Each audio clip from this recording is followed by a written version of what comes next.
Assalamu alaikum wa rahmatullahi ta'ala wa barakatuh. Jangan dengar baru kono. Meshe tanah genga bonga baru la. Akan nga baru ikan nyami bulu. Kan sisi ni setigi ala toko barika mai. Nale ni ba follow, wale ni ba laba. Ka foli ni barika da. Ko nyashi anga shego mando anya jore. No Imam Al-Mansur Wage. Problem kile nega. Diɲɛ turabudalaw kamana banna ala ni cɛ ayiwa a ka kalanden fitinin de mankan don toujours Dawuda Sise ka se ka bɔ ni turabu kɔni dɔ tuguni an bɔra ka kɔni dɔ di mɔgɔw ma kɔsa in na mɔgɔw k'u ye faamuyali caman sɔrɔ a la donc o kɔni ye jumɛn yeli fa kuma fa sɔrɔ fa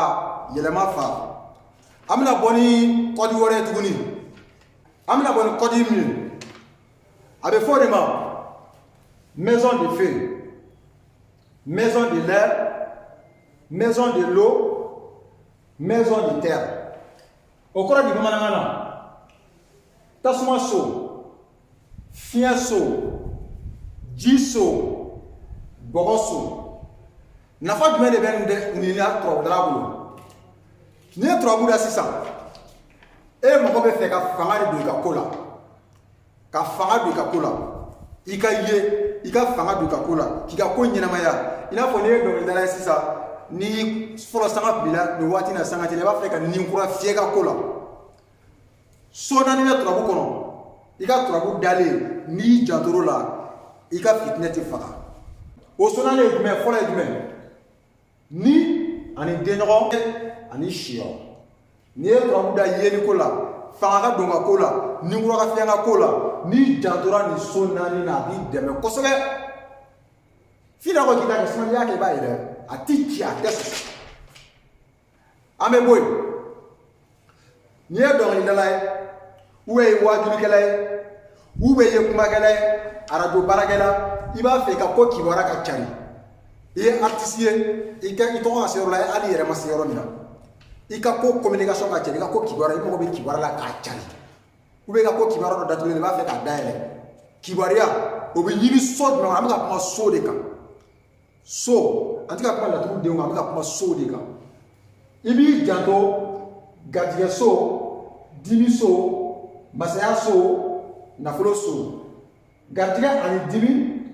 masaya ani nafolo olu de fien so e la turu kono ka foko ni ye kunfe kuma de kuma ere taaro be la wala sibala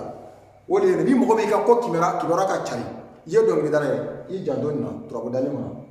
gardie ani dimi masaya ani nafulu i jando la bon mo be soro la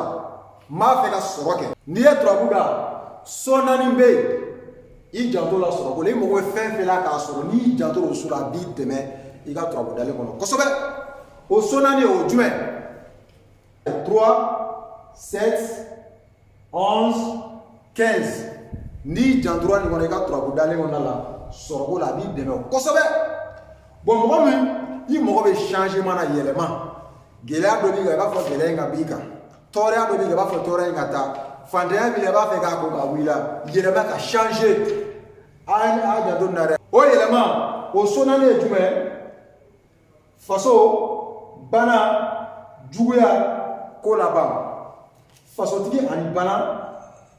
jugu ani kolaba numéro ça la flène et 4 8 12 16 ni demena ni janto na kosobe ka yele makola abi deme trobu kono la ameka kuma so de ka ni so yi o ku konna na sambra la fa ko ni tasuma ni so na ni tasuma ni nani o fien ni nani o jie ni nani o yo bogo abena maka tukutiki do kama muni na ko la tule kunve bare ndamana be mi bamba fo mana so mi mo sigi ka kuma ka te ka so ta fia na dia do aya flere to me kala de ka kuma ka fe bi mina mi fo trobo la ati soso ala me ni a jete mine maka dugutigu umane ko trobo sigi o be na dumana la parce que angele me ka 13 sigi ya na 14 sigi ka 15 sigi ka 16 sigi o yela ko kunve ko de do o mi na dron kana 13 sigi ya kana 14 sigi yan kana 15 sigi yan kana 16 sigi yan n'u ɲininka ko mun na a tɛ se ka ɲɛfɔ wa tomi kalanden ne bɛ se k'a ɲɛfɔ mun na an ye 13 kɛ yan mun na an ye 14 kɛ yan mun na an ye 15 kɛ yan mun na an ye 16 kɛ ko laban na ne y'an ka na ye fɔlɔ turabu sigilen bɛ nature 4 de kan tasuma fiɲɛ ji bɔgɔ diɲɛ bɛɛ nin tɛ se ka sɔsɔ nin 4 bɛ ɲɔgɔn nɔfɛ o 4 bɛ ɲɔgɔn nɔfɛ cogo min na wa so fana bɔ o lahala de la exemple la ni ye nin ta k'a lajɛ ni so ye nin ye tasuma so de ye garijɛgɛ so min filɛ yan o ye fiɲɛ so de ye baadu min filɛ yan o ye ji so ye faso min filɛ yan o ye bɔgɔ so ye an ka bɔ yen n'a ko a ma da la ni so an ko o ɲɛnamaya so filɛ nin ye tasuma so fɔlɔ o ye tasuma ye a filɛ nin ye a fe la so filanan an ko o ye fiɲɛ o filɛ nin fiɲɛ so kɔnɔ den so sabanan an ko o ye ji so ye o filɛ nin 3 so naaninan an ko o ye bɔgɔ so ye n'o ye alibaga so filɛ nin 4 an k'o to yen laturu sigilen bɛ tasuma fiɲɛ ji bɔgɔ tasuma fiɲɛ ji bɔgɔ tasuma fiɲɛ ji bɔgɔ dugumana in o de bɛ cɛw bɔ ɲɔgɔn na o de bɛ kunfin ani kodana o de b'a bɔ ɲɔgɔn na a fɔ ko mun na ne y'an kɛ 13 ye mun na ma sɔn ka na 13 sigi yan ma sɔn ka na 13 sigi yan mun na ne y'an kɛ 13 ye n bɛ n'o d'i ma sisan Welibali la laturu valeur base Daou 2 7 4 8 an ka valeur la an ko kelen o ye nafa ye fila o ye degun ye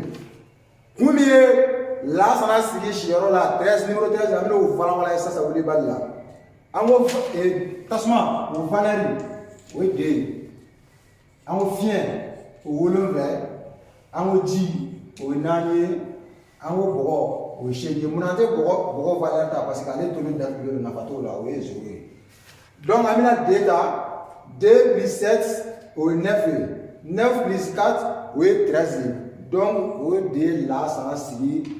turabu 13e maison na a y'a mɛn an bɛ bɔ yen o ye Lansana sigi turabu 13e maison na o t'a dɔrɔn ye wa yan ye tasuma so de numéro 13 ye tasuma so de a tɛ sɔsɔ dalilu fila filɛ nin ye e ka bɔ ni dalilu kelen ye mɔgɔ min ka yakɛ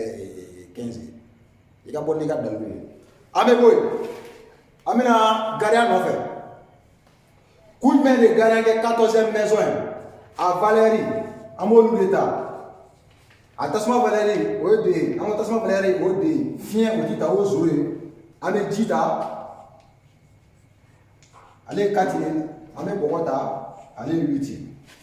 n'i ye de ta 2 plus 4 o ye 6 ye 6 plus 8 o ye 14 ye donc o de ye gardien sigi turabu 14e maison na an bɛ bɔ yen an bɛna kɛnɛ nɔfɛ Moriden Sumana kun jumɛn de Moriden Sumana sigi turabu kɛnɛ kan an b'a valeur de fara ɲɔgɔn kan a tasuma tomi o datugulen don a fiɲɛ tomi o dayɛlɛlen don a ji tomi o datugulen don a bɔgɔ tomi o dayɛlɛlen don ne ye 7 ta 7 plus 8 o de ye 15 ye donc o de ye nin sigi Moriden Sumana sigi turabu 15e maison na sɔgɔsɔgɔjugu tɛ nin na yan ye tasuma so ye a ka valeur de y'a sigi yan yan ye fiɲɛ so ye a ka valeur de y'a sigi yan yan ye ji so ye a ka valeur de y'a sigi yan yan ye bɔgɔ so ye kun jumɛn na an b'a nin ta parce que nafa tɛ nin na ko laban i m'a ye dɔw tɛ ko laban jigin parce que a valeur a tasuma datugulen don a fiɲɛ datugulen don a ji datugulen don a bɔgɔ datugulen don o de kosɔn dɔw ko ko laban k'o tɛ laturu dɔ ye ka se ka bɔ ka nin dakuru kunkuruni de fɛnw kanubɔ ye ni n ka abonné ye bɛɛ ka nin ta k'i yɛrɛ nafa n'a ye donc assalamu alaikum wa rahmatulahi taala wa barakatuh.